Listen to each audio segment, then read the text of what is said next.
আমি একটি গল্প বলার জন্য এই 1 মিনিট সময় চেয়ে নিলাম আপনার কাছে।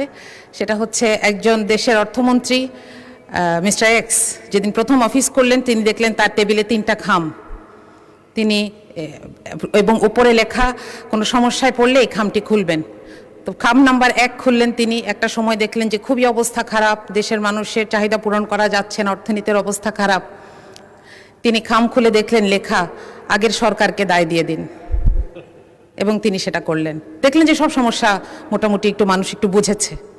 আরও কিছুদিন পরে যখন আবার সমস্যা এরকম বেড়েছে, তিনি দ্বিতীয় খামটা খুললেন, সেখানে লেখা বিরোধী দলকে দায় দিয়ে দিন। তো তিনি বিরোধী দলকে দায় দিলেন। আরও কিছুদিন পর যখন দেখলেন যে আর পারা যাচ্ছে না, চলবে না, তখন তিনি তৃতীয় খামটি খুললেন। এখানে লেখা যে আরও 3টি খাম বানান এবং আপনি পদত্যাগ করুন আপনার পরবর্তী অর্থমন্ত্রীর জন্য। তো মাননীয় স্পিকার, সরকারের অংশ হিসেবে আমরা চাই না এই বাজেট আমাদের ব্যর্থতার দলিল হোক। আমরা চাই এই বাজেট বাস্তবায়ন হোক। এজন্য এটার যতগুলো অ্যানোমালি আছে, যতগুলো জায়গায় সমস্যা আছে, এগুলোকে দূর করেই আমরা সামনে এগোতে চাই। আপনাকে ধন্যবাদ মাননীয় স্পিকার।